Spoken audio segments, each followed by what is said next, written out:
The world kept accelerating, technology changed, generations passed, but he lived 100 years. He lived through wars, revolutions, and uncertainty without losing his rhythm.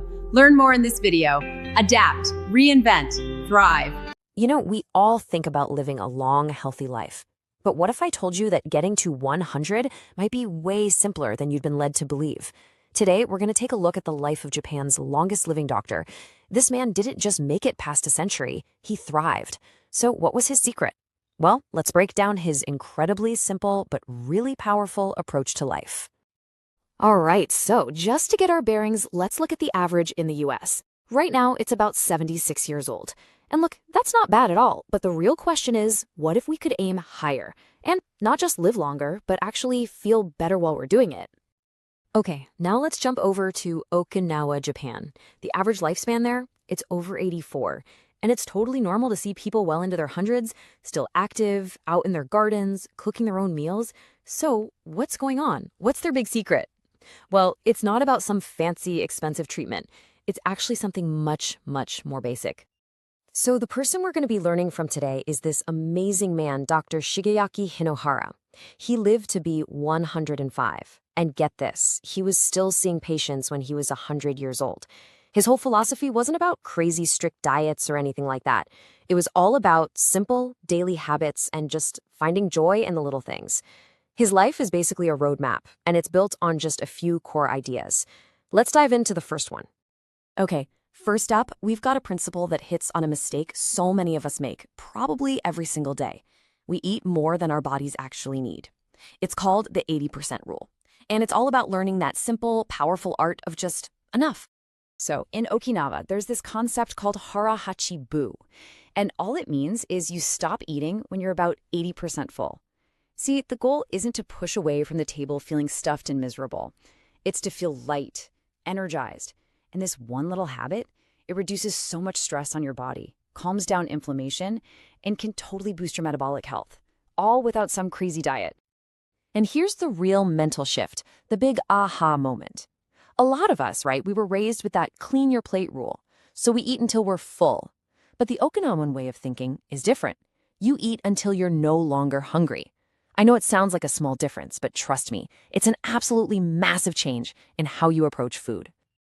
Let's take Helen's story, for example. She's 68, always finished every last bite on her plate, but over the years, she started dealing with really slow digestion and just couldn't sleep well.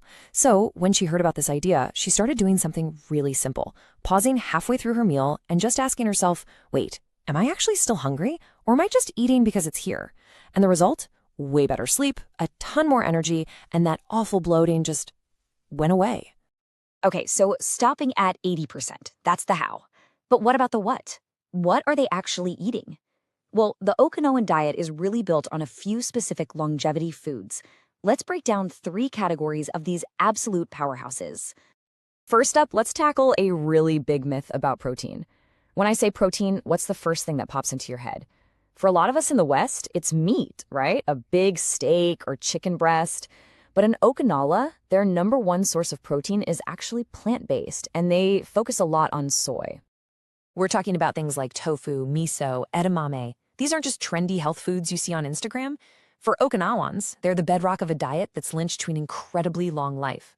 See, soy is a complete protein, and it's full of these amazing compounds that help reduce inflammation, protect your heart, and feed all the good bacteria in your gut. There's even research that shows it can help with bone density and keep your mind sharp as you get older. Now let's talk about Frank. He's 73, and he was a total skeptic. He'd heard all sorts of things and was worried about eating soy. But then he started reading about these Japanese centenarians and thought, okay, I'll give it a shot. He just replaced red meat with a simple tofu stir-fry, just twice a week. And you know what happened? In just 3 weeks, his blood pressure got better, his joints stopped aching so much, and that afternoon slump he always felt, gone. It just goes to show, it's not about cutting everything out. It's just about making smarter, more balanced choices.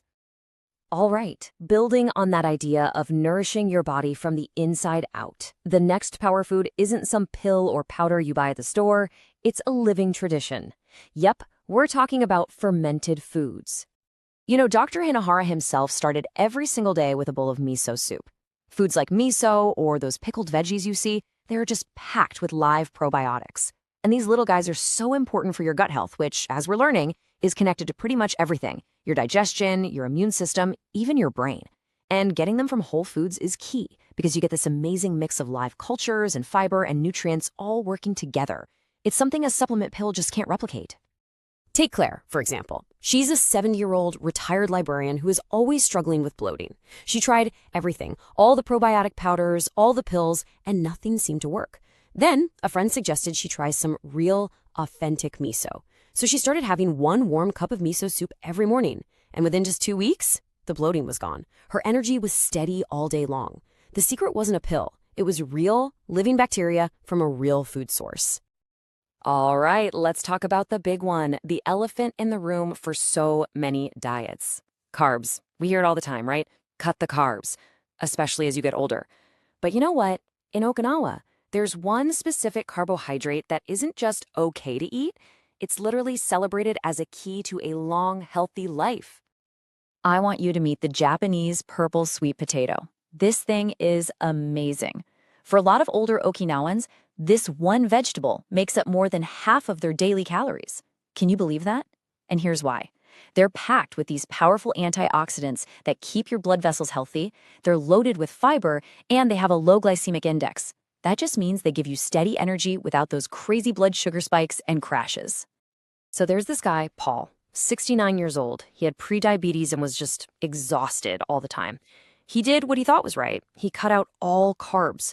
But things were actually getting worse, so his nutritionist said, hey, try adding just a small piece of steamed Japanese sweet potato to your lunch.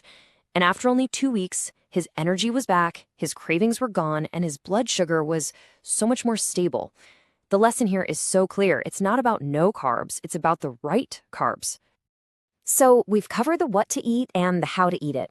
But Dr. Hinohara's final, and maybe most important lesson, it goes way beyond the dinner plate.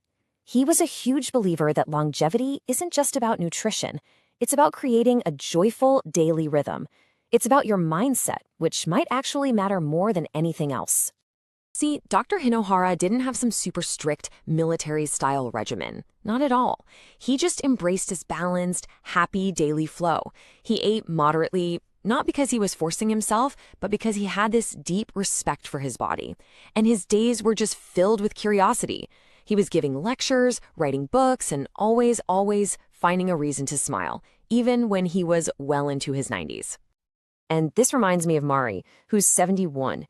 She used to be completely obsessed with food labels, just living with this constant anxiety about every single thing she ate.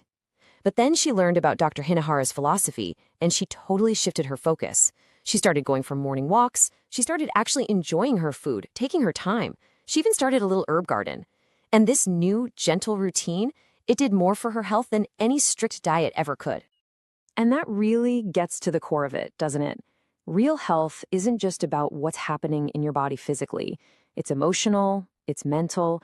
It's about treating yourself with the same kind of love and care you'd give to a little plant, just helping it grow and thrive. So, the big question is, how do we bring all this into our own lives?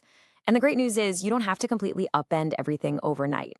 Let's just boil it all down into 5 simple steps you can literally start practicing today. So here's the game plan, nice and simple. 1, eat until you're not hungry anymore. 2, try adding more plant-based proteins like tofu or lentils.